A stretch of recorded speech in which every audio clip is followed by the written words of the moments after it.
आइए आज हम शुरू करते हैं अपना नेक्स्ट चैप्टर। इसके अंदर हम पढ़ेंगे ऊष्मा के बारे में, यानी कि हीट।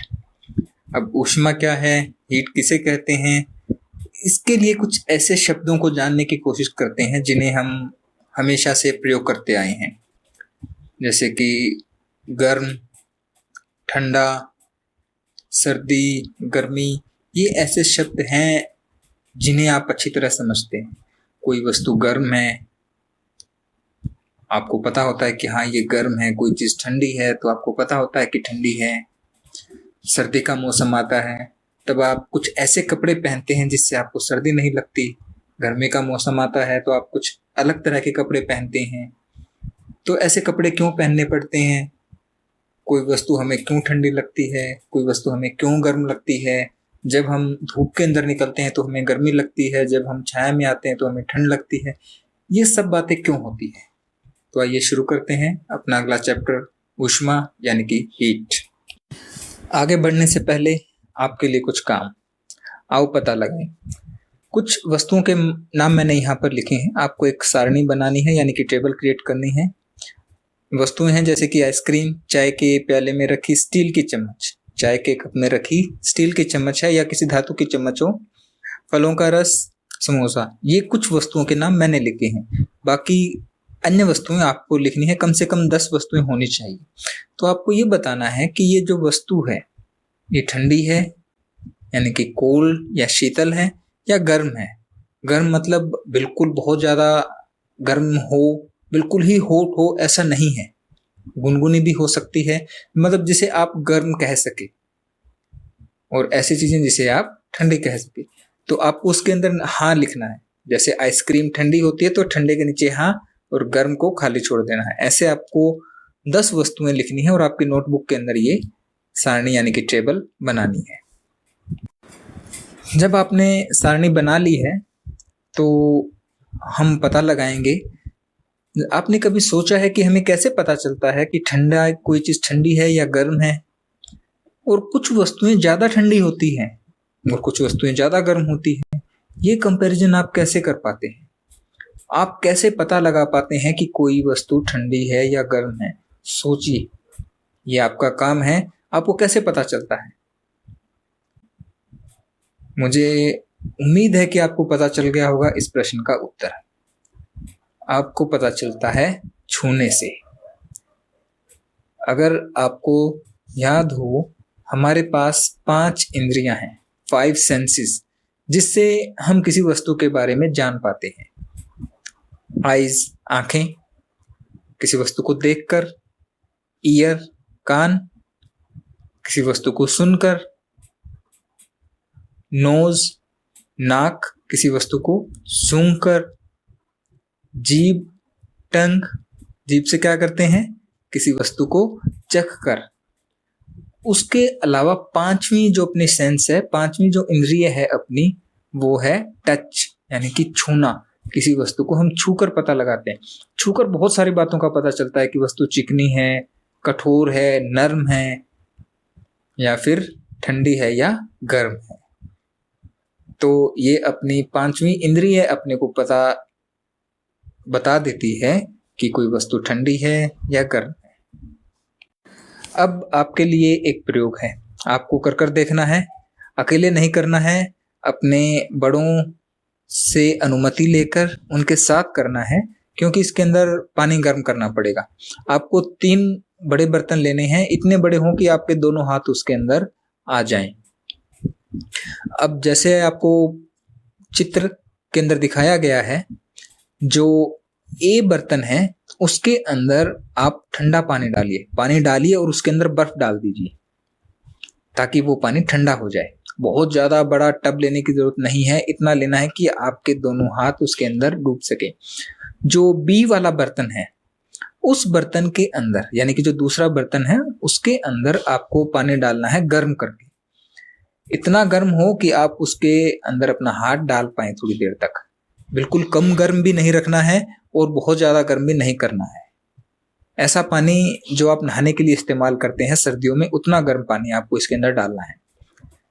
तीसरा जो बर्तन है जिसे हमने सी लेबल दिया है, उसके अंदर आपको पानी डालना है नॉर्मल। आपने आपने अपनी टंकी में से पानी निकाला, नल चलाया, उसमें से जैसा पानी आया वो रख लिया। ए के अंदर आपको ठंडा पानी रखना है, बी के अंदर आपको गर्म पानी रखना है, सी के अंदर सादा पानी रखना है। अब ए के अंदर आप अपना एक हाथ डालिए और दूसरा हाथ बर्तन बी के अंदर डालिए। ध्यान से सुनिए, एक हाथ एक ही समय पर, अलग अलग नहीं, एक ही समय पर एक हाथ बर्तन ए के अंदर, दूसरा हाथ बर्तन बी के अंदर, और उसको 1 मिनट तक उस बर्तन के अंदर, दोनों हाथों को बर्तनों के अंदर रखिए। बहुत ही मजेदार एक्सपेरिमेंट है, आपको बहुत मजा आएगा करने में, कर देखना। एक हाथ बर्तन ए में, दूसरा हाथ बर्तन बी में एक साथ डाले रखना है 1 मिनट तक। 1 मिनट बाद दोनों हाथ एक साथ निकालकर सी, जिसके अंदर, जिस बर्तन में सादा पानी था उसके अंदर डालना है। फिर आपको बताना है कि जिस बर्तन में, जो उस पानी में आपने हाथ डाला है, वो पानी गर्म है या ठंडा है, और इसका जवाब आप लिख लेंगे और जब हम मिलेंगे तब हम बताएंगे। बहुत मजा आएगा, कर जरूर देखना, लेकिन ध्यान रहे अपने बड़ों को अपने पास रखना, क्योंकि पानी गर्म करने में दिक्कत आ सकती है।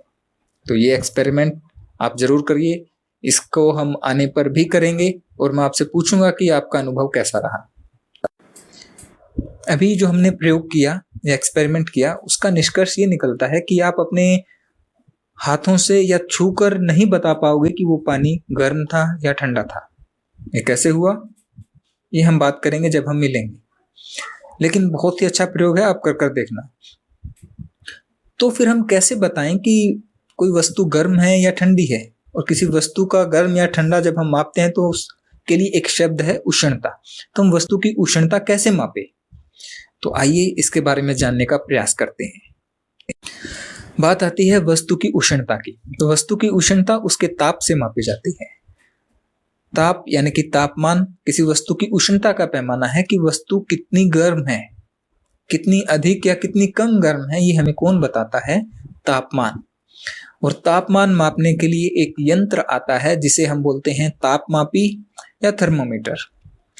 तो थर्मोमीटर या तापमापी, थर्मोमीटर इंग्लिश में बोलते हैं, तापमापी हिंदी में बोलते हैं। ये तापमान यानी कि टेम्परेचर मापने का एक यंत्र है। तो आइए थोड़ा सा हम जानते हैं थर्मोमीटर के बारे में। आपके सामने जो चित्र है उसके अंदर 2 थर्मोमीटर बताए गए हैं, एक डॉक्टरी थर्मोमीटर, एक प्रयोगशाला थर्मोमीटर। कभी आपको अगर बुखार हुआ हो, जब भी आप डॉक्टर के पास जाते हैं, डॉक्टर आपके जीभ के नीचे एक थर्मोमीटर रखता है जो कि कांच की बनी हुई एक ट्यूब सी होती है, पतली सी छोटी सी, और फिर आपको बताता है कि आपको बुखार है या नहीं।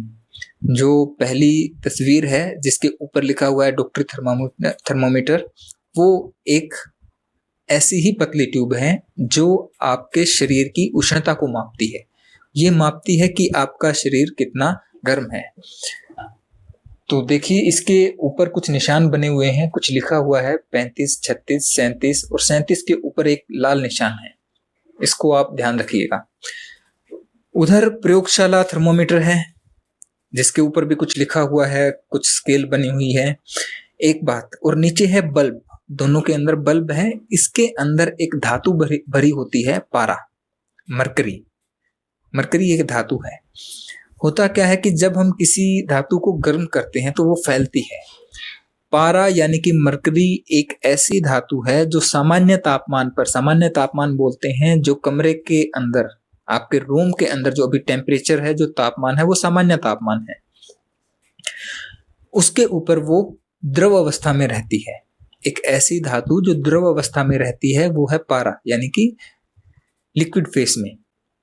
तो जब भी इसे हम गर्म करते हैं तो ये फैलती है।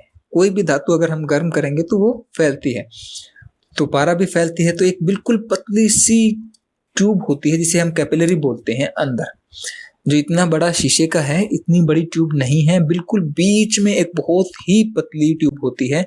तो पारा फैलकर उसके अंदर ऊपर चढ़ने लगता है, और जहां तक पारा चढ़ जाता है हम उसे उतना तापमान मान लेते हैं। ये इस हिसाब से सेटिंग की जाती है। दोनों में क्या फर्क है ये हम आगे पढ़ेंगे। तो आपको थर्मोमीटर बता दिया गया है कि 2 प्रकार के होते हैं, काम क्या आते हैं, तापमान मापने के। दूसरी बात आपको बताऊं कि जैसे हम दूरी मापते हैं, दूरी हम मापते हैं किलोमीटर में, मीटर में भी मापते हैं, सेंटीमीटर में भी मापते हैं, इंच में भी मापते हैं, फुट में भी मापते हैं, गज में भी मापते हैं। तो अलग अलग मात्रक है दूरी मापने के। इसी प्रकार जब हम तापमान मापते हैं तो तापमान मापने के 3 मुख्य मात्रक है। एक है डिग्री सेल्सियस, जिससे जो कि अंतरराष्ट्रीय मानक है तापमान मापने का, डिग्री सेल्सियस। एक है डिग्री फ़ारेनहाइट और तीसरा है केल्विन। जो जब हमें तापमान बताया जाता है कि अपने शहर का तापमान इतना है, मैं ये प्रैक्टिकल बात बता रहा हूँ, जो हम सुनते हैं वो डिग्री सेल्सियस में बताया जाता है। जब हम बुखार की बात करते हैं, आपको डॉक्टर बोलता है कि 102 बुखार है, तो वो तापमान होता है डिग्री फ़ारेनहाइट में। और केल्विन का प्रयोग हम जब हम विज्ञान पढ़ते हैं, हाई लेवल के विज्ञान पढ़ते हैं, तो उसके अंदर जब पदार्थों का तापमान मापा जाता है तो वो ज़्यादातर केल्विन में मापा जाता है। तो ये बात हुई थर्मामीटर के प्रकार। आगे बढ़ते हैं, डॉक्टरी थर्मामीटर के बारे में थोड़ी बात करते हैं। तो सबसे पहले आपको दिखाई दे रहा है जिसके ऊपर 37.0 डिग्री सेल्सियस लिखा हुआ है, 37.0 डिग्री सेल्सियस, वो है अंकीय तापमानी या तापमापी, यानी कि डिजिटल थर्मोमीटर। दूसरा जो हम पढ़ते आए हैं जिसके अंदर पारा होता है वो, और तीसरा आजकल जो आपने देखा होगा कोरोना वायरस को लेकर ऐसे थर्मामीटर बहुत मिलते हैं, ये कॉन्टैक्ट लेस है, मतलब इसको शरीर के साथ छूने की आवश्यकता नहीं पड़ती, हम दूर से ही तापमान बता सकते हैं। तो मुख्यतः ये 3 तरह के तापमापी आजकल प्रयोग किए जाते हैं शरीर का तापमान लेने के लिए। जो अंकीय तापमापी है यानी कि डिजिटल थर्मोमीटर है, उसके अंदर पारा नहीं होता है। पारा एक बहुत विषैली धातु है जो पर्यावरण के लिए और हमारे लिए सुरक्षित नहीं है। तो अंकीय तापमापी प्रयोग करना ज़्यादा अच्छा है, ये ज़्यादा अच्छी रीडिंग भी देता है, मतलब सही तरीके से तापमान, उससे ज़्यादा शुद्ध तापमान अंकीय तापमापी बताता है। डॉक्टरी थर्मामीटर के बारे में एक बार फिर थोड़ा सा, डिग्री सेल्सियस और डिग्री फ़ारेनहाइट में हम मापते हैं। अब बात आती है तापमान परिसर की, ये बहुत ज़्यादा इंपॉर्टेंट है। तापमान परिसर अगर हम डिग्री सेल्सियस में मापते हैं तो वो 35 डिग्री सेल्सियस से 42 डिग्री सेल्सियस तक होता है डॉक्टरी थर्मामीटर का। मतलब कि कम से कम ये तापमान माप सकता है 35 डिग्री सेल्सियस। अगर हमें 30 डिग्री सेल्सियस तापमान है किसी वस्तु का तो वो ये थर्मामीटर नहीं माप पाएगा। अगर किसी वस्तु का 50 डिग्री सेल्सियस तापमान है तो ये जो थर्मोमीटर है, ये जो तापमापी है, वो नहीं माप पाएगा। इसी तापमान को हम फ़ारेनहाइट में बोलते हैं 94 डिग्री फ़ारेनहाइट से 108 डिग्री फ़ारेनहाइट। 94 डिग्री फ़ारेनहाइट से 108 डिग्री फ़ारेनहाइट, दोनों बराबर है। मैं आपको बताऊंगा कि इसको डिग्री सेल्सियस को डिग्री फ़ारेनहाइट में कैसे बदल सकते हैं। तापमान परिसर आपको याद होना चाहिए डॉक्टरी थर्मामीटर का 35 डिग्री सेल्सियस से 42 डिग्री सेल्सियस होता है। स्वस्थ मनुष्य का तापमान 37 डिग्री सेल्सियस या 98.4 डिग्री फ़ारेनहाइट होता है।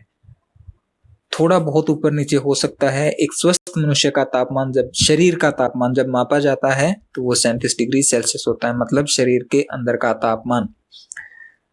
जब हमें बुखार होता है तो ये इससे ज़्यादा हो सकता है। अब आप देखिए कि अपना तापमान है 98.4 डिग्री फ़ारेनहाइट और हम 102 डिग्री फ़ारेनहाइट के बुखार को बहुत ज़्यादा मानते हैं।